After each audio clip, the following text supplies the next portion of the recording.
The following is a presentation of Team Bonding, providing more than 100 live, virtual, or hybrid corporate team building activities for companies around the world. Visit teambonding.com to schedule your event now.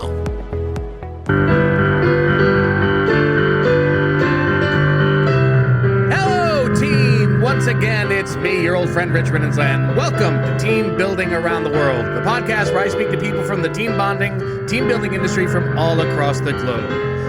Well, my friends, what can I say?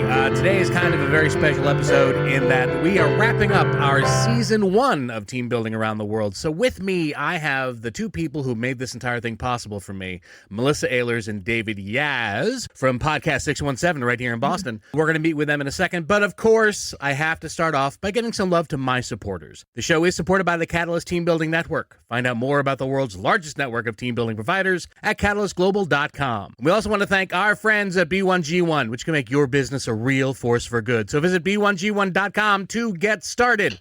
Now, ladies and gentlemen, without any further ado, please join me in welcoming my producer, Melissa Ehlers, and our great friend and helpful advisor, Mr. David Yas. Crank up that applause, Rich. Yeah, oh, sorry, what? really loud. Oh, you want it loud? All right. There we go. Threw some laughing there for you too, buddy. Well, you know, I don't know about you, Melissa. I'm pinching myself to be a guest on Team Building Around the World. I'm very excited to be back. It's been a real interesting time getting this up and running and recording. Yeah.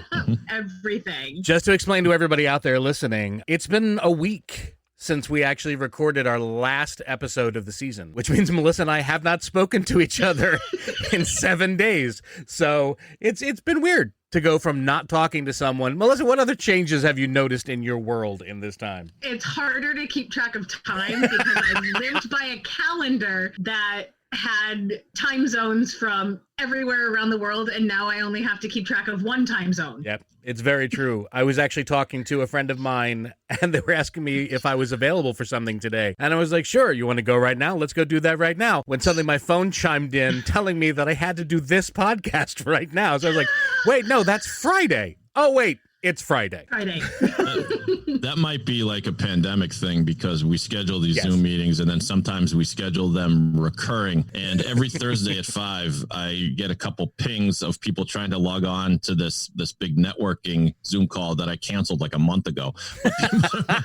but I forgot to cancel the whole Zoom thing. So we get into this weird twilight zone that we live in. We get into these patterns. And yes, I'm having withdrawal too. Well, David, just to explain to everybody who you are, tell us a little bit about yourself, because when we actually met you, you were with our episode 0 and you were actually interviewing us. So nobody actually figured out who the hell this guy is who's talking to us. So why don't you go ahead and tell us a little bit about yourself? Yes, but I'm just making a note here. I'm scratching this down. Episode 0, great name for crime thriller. Think about it. I don't know. That sounds good. That's my next podcast. Yeah. That's a good question, but who am I? Why did I just breeze in and tell you guys what to do and then breeze out? I don't know. I started the Boston Podcast Network. It's pod617.com a little more than 2 years ago. I've always dabbled in podcasts, decided to devote full time to it. And so we host a few dozen shows on pod617.com. And what we do, we produce the thing. Now, when I met the great David Goldstein, he sort of saw me as a opportunistic sort of hired gun to come in. I mean that I've always wanted to be a hired gun. So I like calling myself that.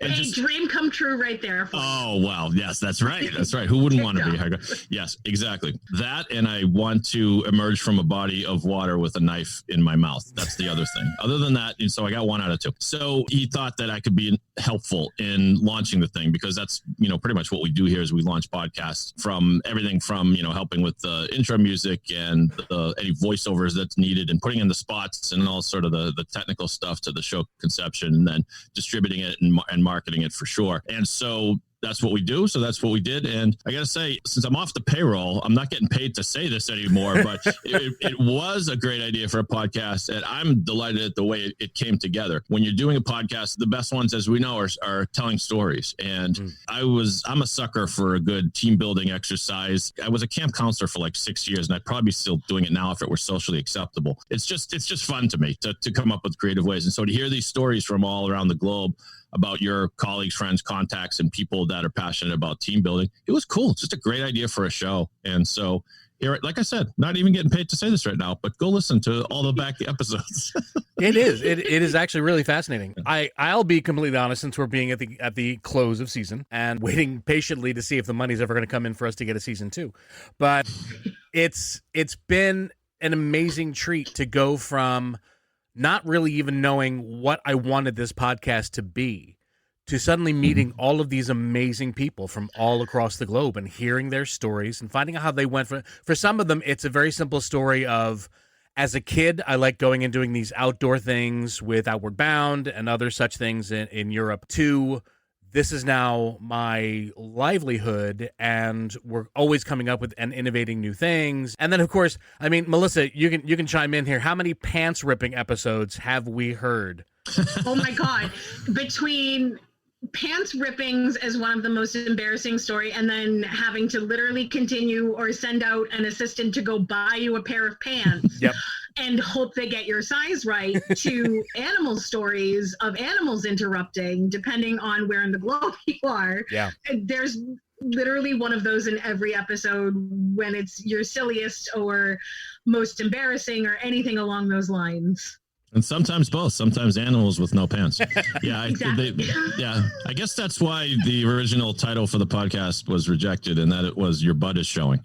I don't know why that didn't float, but I think what we landed on is good as well. Actually, Disney wanted to sue us because we tried to work the term Donald ducking into it. And we can't go against the great empire. No. You know, you mentioned, Rich, being renewed for a season 2. Now I feel like I'm a Netflix personality, which is exciting. But if that was quasi serious, I wasn't sure. But I imagine there are still a ton more stories out there to tell. And also there are probably a lot different ways to go with this podcast. You could be entertaining, you could be instructive, and everything in between. Yeah, very true. I mean, we still have so many people who are part of the Catalyst Network who were kind enough to come and join us and talk about not only their personal experiences in the industry, but also their point of view culturally from where they're coming from. So there's still hundreds of people out there just to talk to about that, but not wanting to get into the same thing over and over and over again. We also had the idea of starting to talk to maybe some of the clients that have made use of a team building industry and what their experience was like, and would they come back and do it again. We are also looking at hopefully talking to some facilitators on the international scale, not just some of our local ones that we did for this past season with Paul Giroux and Stuart Downey, who are some of our lead facilitators here in the Boston area, but looking at getting those facilitators that speak those multiple languages. For example, when we were speaking to Stuart Harris from Hong Kong, he has staff that speaks English, Mandarin, Cantonese, and Japanese, all on staff in order to accommodate who comes to his events. Yeah, it's fascinating stuff. The stories are out there. We just got to go find them. And of course, there are other industries where teamwork is an important part of their field, and the idea of reaching out and trying to talk to some of them. Of course, we've got to get some momentum going on the podcast. So if I can ask everybody who's listening within the sound of my voice, go ahead and like and subscribe and do all the things and give us that 5-star rating and leave us a kind little review. And if you don't have a kind review to live, shut up. It's fine. Relax. Yeah. And if you do, you never know. You could be mentioned in season 2. You could get a shout out, and which would be nice. Yeah. I think it would be cool to hear more of the stories, just more of the stuff. The companies that you work with, I imagine a lot of times their favorite day of the year was the day they worked with one of your team building teams. That's really hard to say, but I'm working on it, getting better at it. But and so there are scavenger hunts, and there are all kinds of wacky game shows that have been put on, and to hear the experience and how it helped. Rich and Melissa, actually, I'm wondering, I feel like you got into a fair amount of discussion about virtual team building, but I think that's probably what's on everybody's minds. And the more I hear about it, we're actually developing some stuff here at Pod 617. I did not pay for this promotion, but I'm saying it anyway. No, it's vague enough that it won't sound salesy, but we're developing actual products that'll be sort of akin to live podcasts that you can do with a group. And so it'll maybe be part podcast, part game show, part fun, because I think now people are starting to realize that the big meetings, I don't want to throw cold water on the idea of team building in person, because it'll come back, but it could be a while. I was interviewing somebody who was the president of a bank yesterday, and she said that they have had discussions that they may not come back full bore until there's a vaccine. Right. And that could be a year from now, right? So is there more of those stories to be told, the way that we can still do a lot of these things virtually? I'm sure that there are. Go ahead, Melissa. No, I think there really is, because a lot of people who are in the live events industry, before we started this podcast, my main focus was producing theater events, doing the Clue Lives, murder mysteries. And so we have had to stop it all. We cannot do anything. And even with the phased reopening, we're still, with the new guidelines that have just been released, we're still not looking at live events for some time, possibly not until the end of 2021. Yeah. So that's quite a long time. Yeah. People are really saying that? Yeah. Holy because wow. In Massachusetts, we might not be open until phase 4, and that's not starting until there's vaccine or a proven therapy that works. Right. Yeah. So that's quite a long time. But a lot of these companies that do team building for their bread and butter, they pivoted so quickly. And that's a word that I now hate, is that everyone's like, well, what did you pivot to? But they made that change so quickly to offer really different and unique events, and trying to get that same experience of the team building that you get live than when you're doing it on the computer in your homes.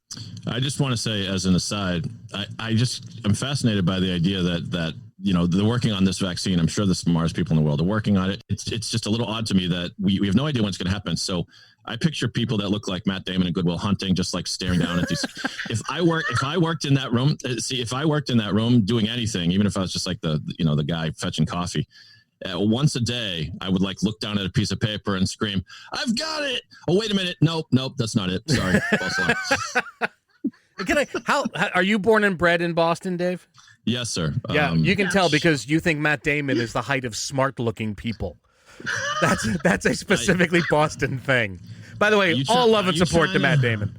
Are you trying to tell me that Matt Damon is not smart? Well, Matt Damon's wicked smart, okay? You can see it in his eyes. I'm originally from Philly, and if Will Smith isn't the hero in a movie, I don't know what the movie's about. I don't get it. He's pretty damn smart, too. And Matt Damon can't rap, so there you go. That's true. Well, I'm sure he could, given enough time, though. I guess. Yeah. All right, guys, let me take a quick break. Do anything he wants to. Yeah. If you don't mind, let me take a quick break here,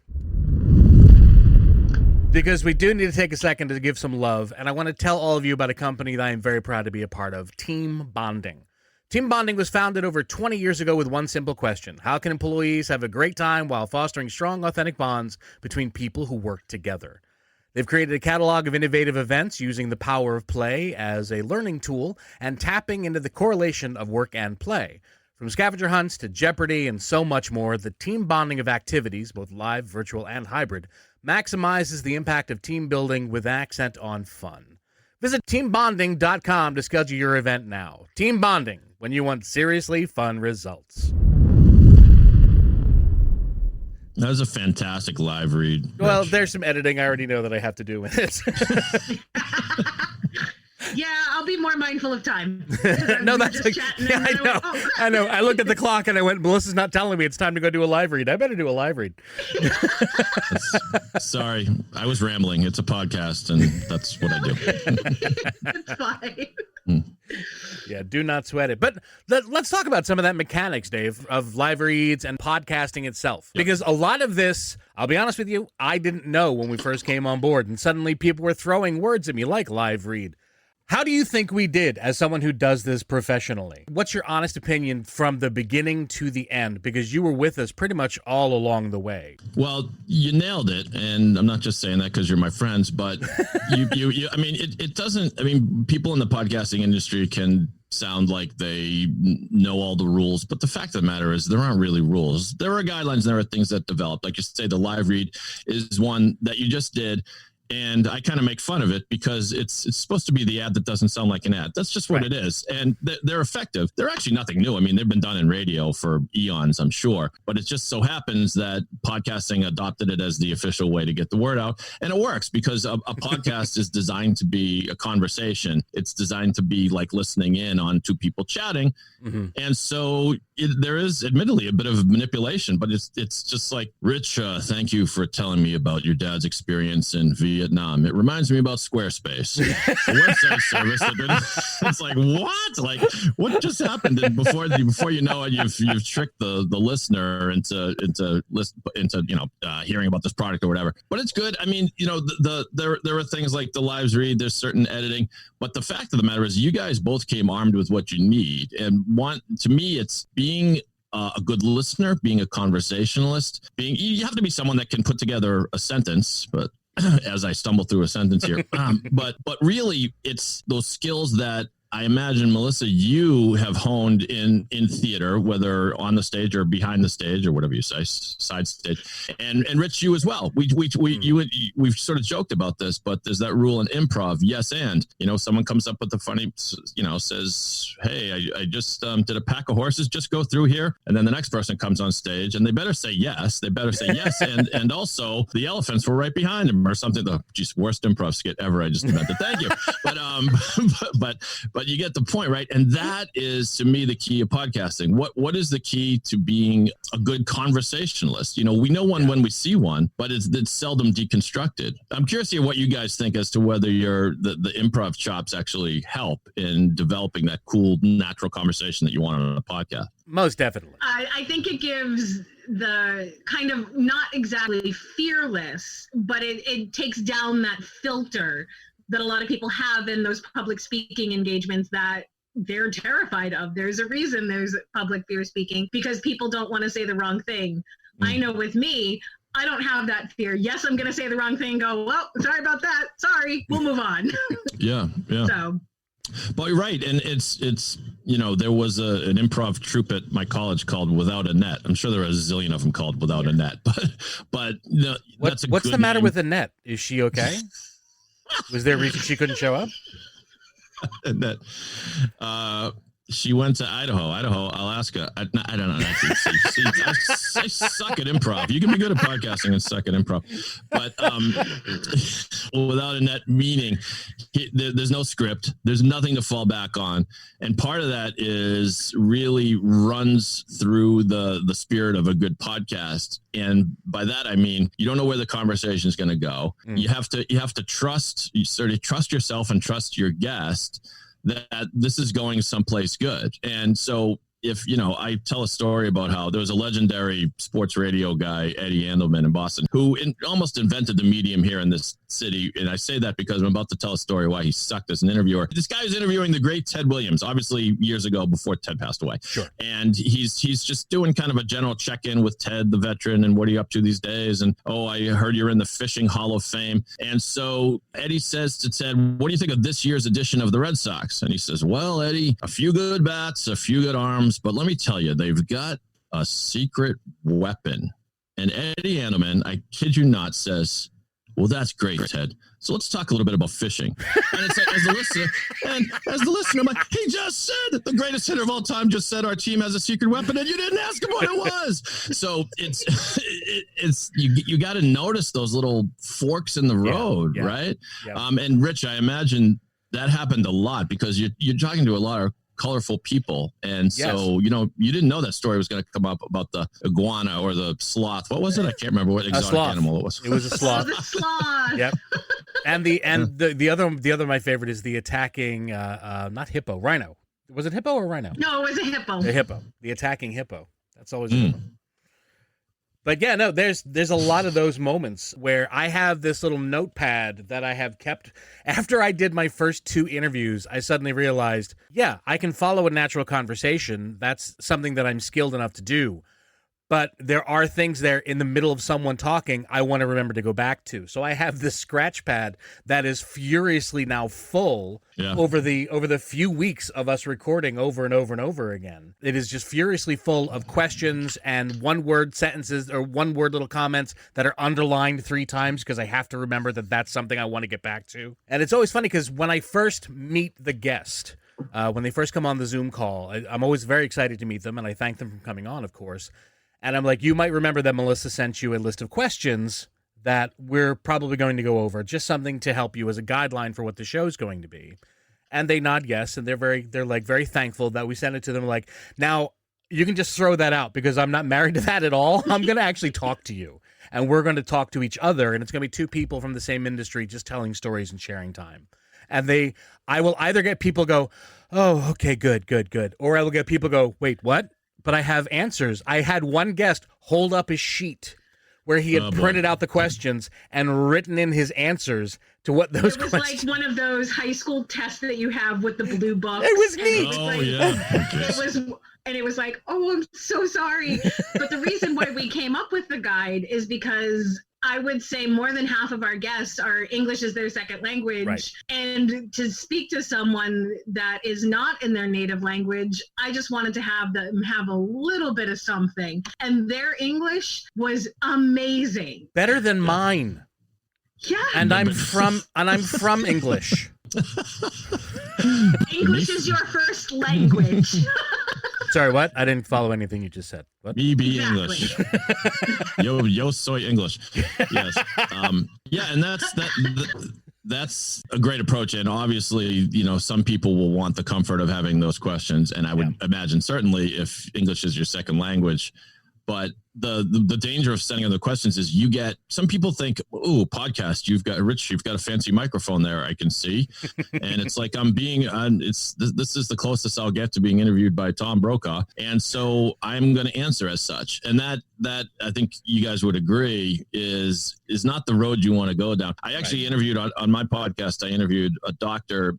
There's a documentary out now on Netflix called Lenox Hill, which is excellent, by the way, about the hospital, and just follows kind of the real life day-to-day of neurosurgeons. One of these dudes happens to be my fraternity brother. I'm watching Netflix. I'm going, hey, crap, I know that guy. What the hell? What's he doing on Netflix? So I had him on my podcast, and unfortunately, I couldn't get him to break down and tell any of the old fraternity stories because he's been coached up and polished up by a PR team and maybe some people at Netflix, who knows. And it wasn't a bad interview.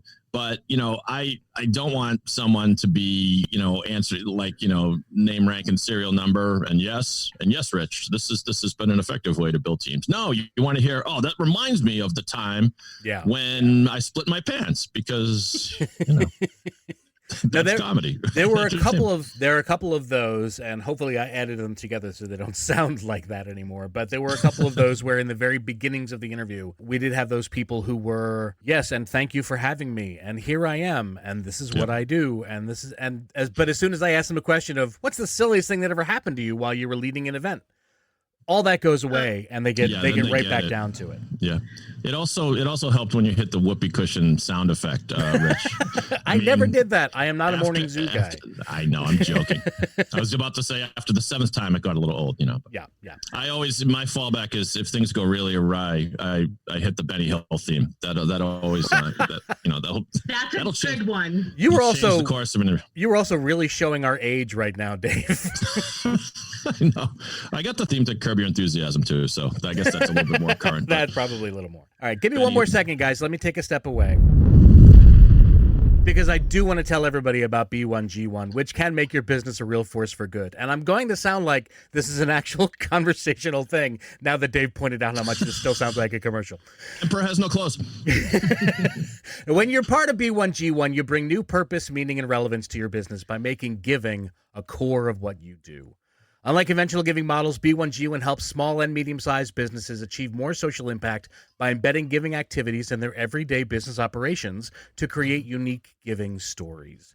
Every business transaction can impact lives from just as little as 1 cent. So please, visit B1G1.com to get started. B1G1, business for good. Rich, I joked about the coziness and the folksiness of the live read, but I have to say, if you're a podcast fan, not only do you come to expect it, but you come to actually sort of enjoy them. They're comforting. It's like, having your morning cup of coffee. You know that live read is coming, and it just kind of flows over you. One of my podcast heroes is the comedian Adam Carolla. Has been doing a daily podcast for years. He's in the Guinness Book of World Records for downloads. I saw him do a live show. He takes the show on the road and he does live podcasting. And somebody from the audience shouted out live read. And he's like, this is a live show. We don't have to do a live read. And we're like, live read. He goes, okay, let me tell you about the people at Geico, and so it's part of the fabric of a podcast now. So, and you do them very well, Rich. Thank you. I feel comforted. I have been told I have a certain folksy wisdom. Yes. I have a strange sudden urge to get in touch with the people at B1G1. I need to do that right now. If only I had a business. Anyway. We'll work on that. So, Melissa, let me ask you yes. real quick, favorite podcast memory of the show. Oh, I was going to say my favorite podcast. Yeah, no, we did that in the F-Zero. This is now of our show. What's your favorite memory?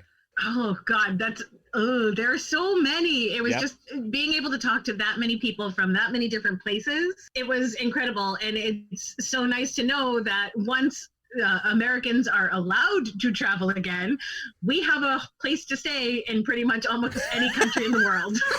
There are a lot of very kind people out there in the world who are like, if you guys ever come out this way, come crash on my couch. Yeah. And I'm like, you're a 25-year-old billionaire and I'm a 50-something podcaster. But I think one of the funny stories is it's more behind the scenes with you and me when something would go off the rails that wasn't really probably appropriate. It's get it back, me typing to you furiously so as not to interrupt the flow. Get it back, get it back, and get Zoom it back. Zoom chat has become our best friend. Yeah, it really, really has. Melissa was always that Jiminy Cricket on my shoulder whenever we'd be doing an interview and something not necessarily would go wrong, but the conversation might go in a way where it's like, hey, I was not expecting that to come up. Yep. And then I would just watch Melissa start frantically putting things in like, nope, edit this. That can't be done. Nope, we can't do that. I'm like, I'll make it nice. Hold on. Let me do this. The other thing is kind of also like the dead stops. We would ask them, because we would always talk about charities, because B1G1 is a huge part of the Catalyst Team Building Network and the work that they do. Yep. Rich would turn the conversation to, so tell me about what charities you work with. We don't work with charities. Oh. And then it's silent. That's not a yes and. Yeah. So that's one of those, okay, great. So let's talk about... And just try and go, and in my head going, I'll know exactly when this is because there'll be that huge gap, and I will just edit a few seconds before and a few seconds after, and we'll be fine. That is the saving grace of the podcast. I mean, I like you, Rich. I mean, and by the way, you're listening to an edited version of this podcast, but I can tell you there's been very little. Like Rich is very good at doing this thing seamlessly and recording it live, and those who produce podcasts will tell you that's a dream come true because it's going to save you a lot of time in the editing, but. You do. I said without a net before. You do have a net. If things go really terribly, just pause and say, "Well, it's a podcast. I'll probably cut this part out." And every once in a while, you'll get a guest that just can't put their words together. I'm not saying any on this show, but I mean, I had editing one the other day where I think the guy said "and" like 7 times in a row. And I'm picturing viewers like driving off bridges, like stop saying it. But it's fixable. Very funny story. I actually had this did not come up on the pod, or it wasn't in the podcast. I edited this out, but I do need to share that there was a guest I had on who was very much an ummer. Oh boy! And he was one of those ummers where it was becomes part of the word, so it's and I am and when you're actually editing, looking at the wave file of the speech, there's no differentiation between the and the word. So some of those had to make it in. I couldn't not have them come in. But the funniest part was he stops mid-sentence during answering one of my questions and starts laughing. And I'm like, what did I miss? What just happened? He goes, my partner is literally standing on the other side of the room going, every time I do it. Something on the desk and said, stop. Stop going, saying, Yeah, I at one point Was my crutch too. I think I've replaced it with and, which is really no better, except at least it's a word. But at one point, I actually had you keep a notepad, Rich, which I was going to advise. Don't let that fall into the wrong hands, because someone will think it's the ramblings of a madman, and the men in the white suits will be coming to get you.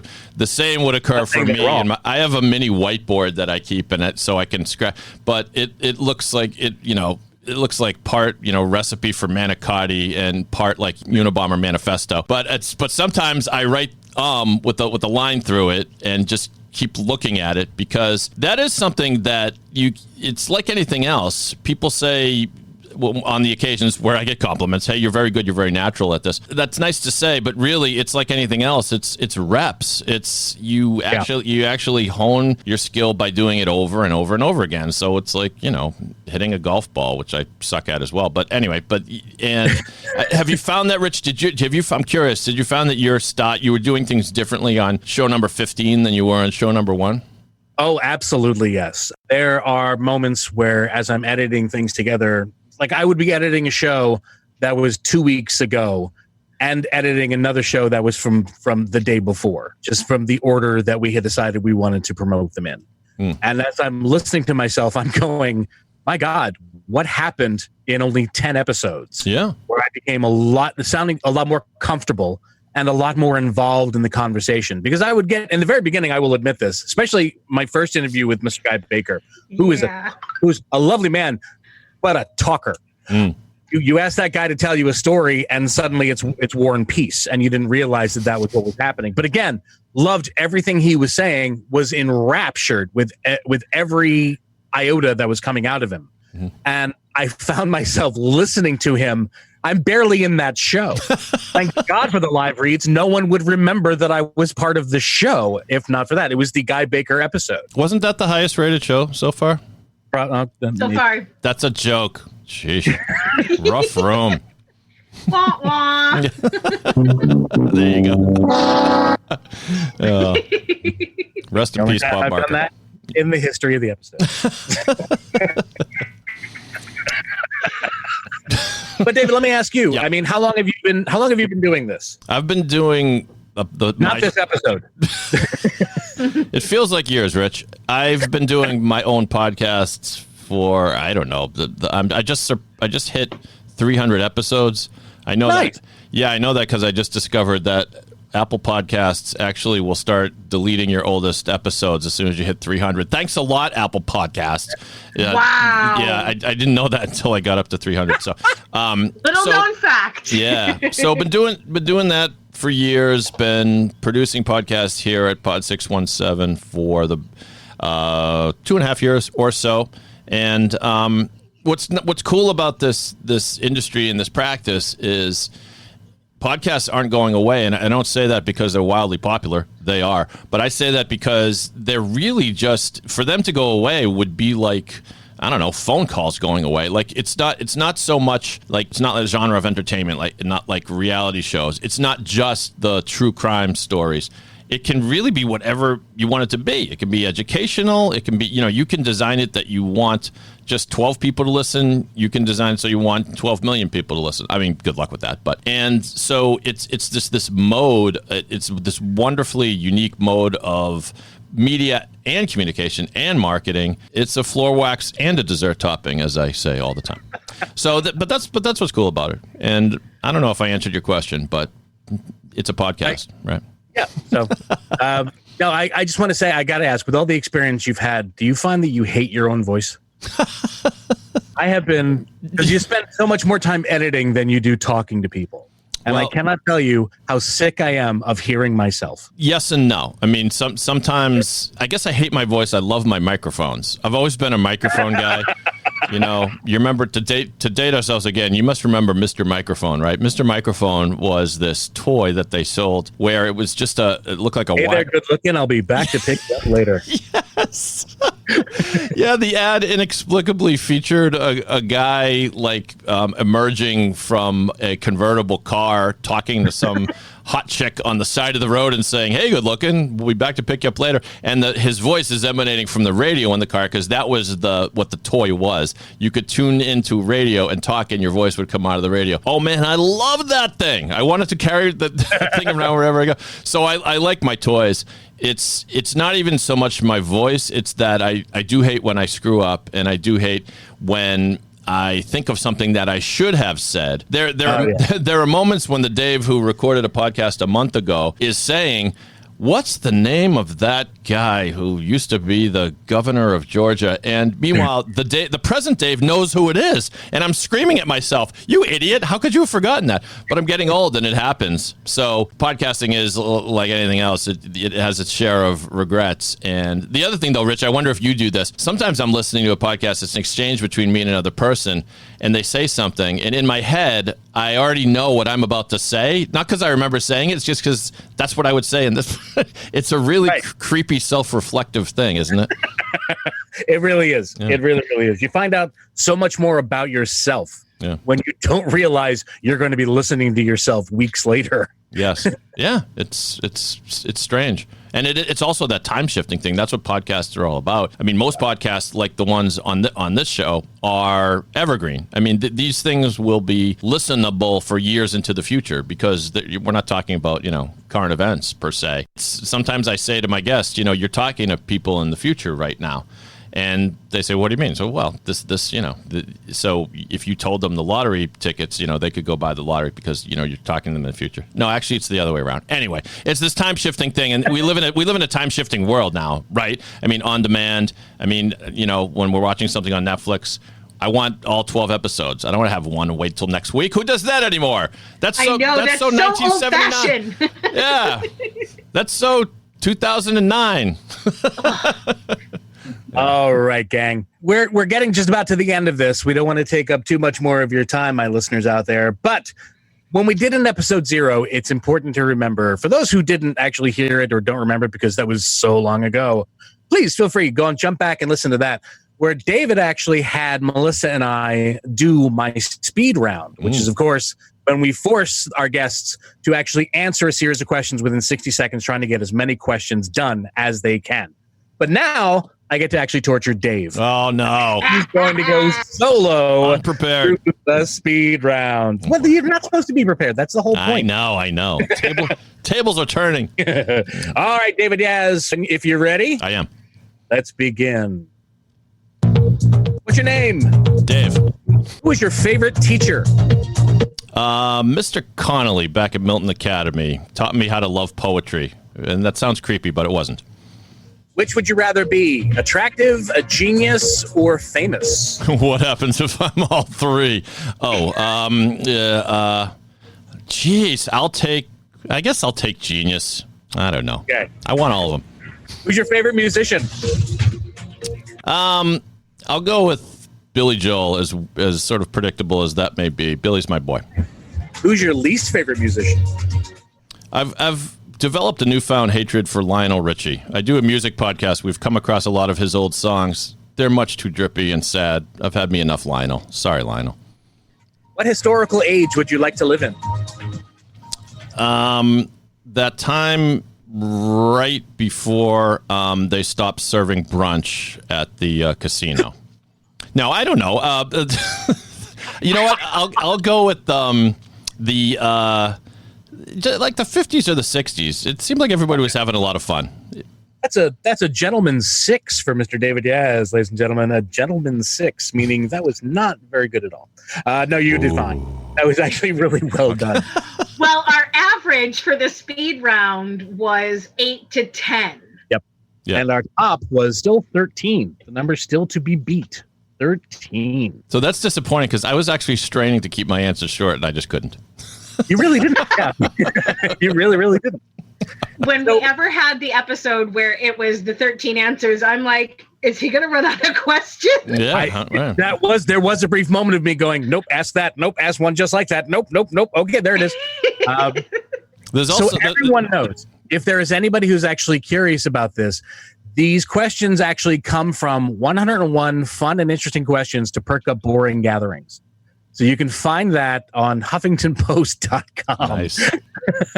And like I said, I edit them, I shorten them down, I try to make them simple 1 or 2 word answers for my guests. Guys, hey, guess what?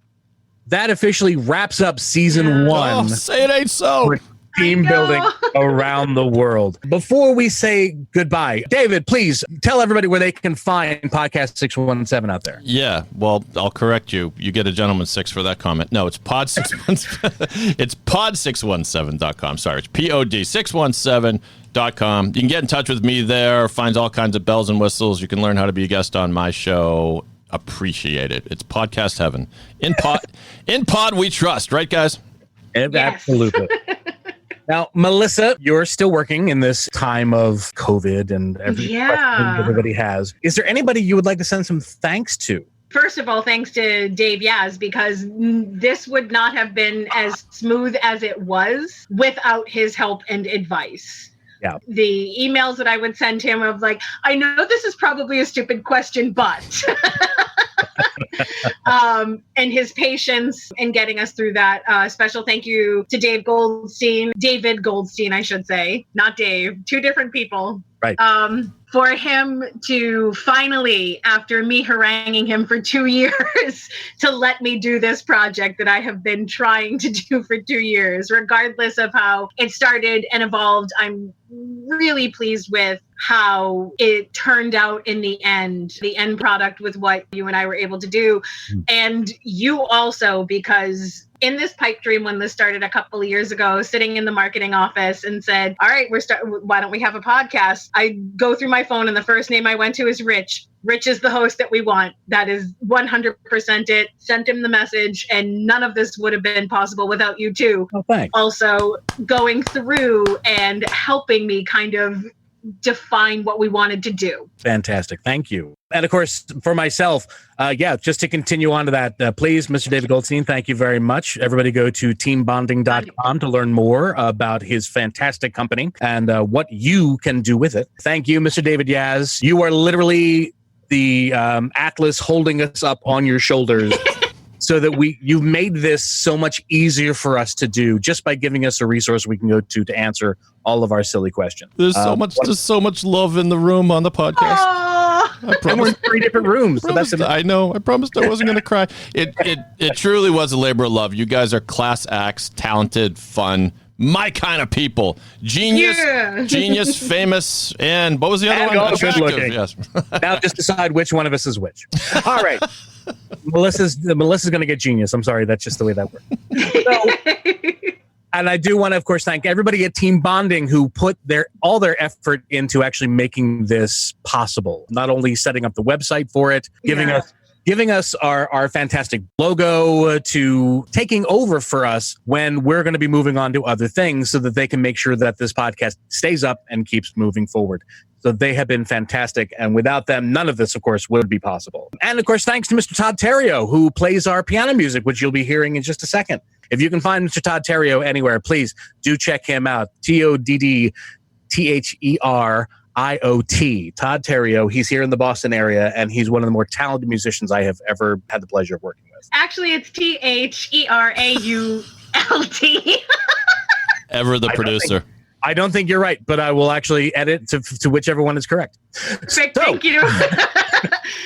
We should also thank Esther from Catalyst Network. Yeah. She's the one that helped book all of these amazing guests through the Catalyst Network. So that's someone we should definitely be thanking as well. Absolutely. And of course, all of my guests. Without them, this show would just be me talking for half an hour, and no one wants to hear that. I have a 14-year-old who reminds me, no one wants to hear me talk for a half an hour at a time. But of course, my last very special thank you goes to you, all of our listeners. Without you, again, what's the point of all of this? So thank you for listening to Team Building Around the World. Please never forget, if you like this show, share it with your friends or colleagues. And we'd always be grateful if you would subscribe to us on Apple Podcasts or wherever you find your favorite podcasts and leave us that lovely favorable review. If you don't have a favorable review to leave, I still love you.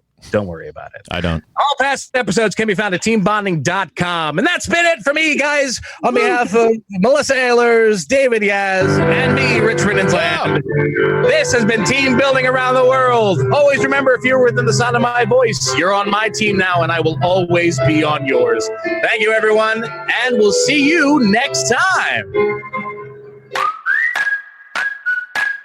It's been said that you learn more about a person in an hour of play than in a year of conversation. So why not put your coworkers to play with the help of the team at Team Bonding? Team Bonding was founded over 20 years ago with one simple question. How can employees have a great time while fostering strong, authentic bonds between people who work together? Their catalog of innovative events includes scavenger hunts, Jeopardy, and much more. Each activity, whether live, virtual, or hybrid, maximizes the impact of team building with an accent on fun. Visit teambonding.com to schedule your event now. Team Bonding, when you want seriously fun results.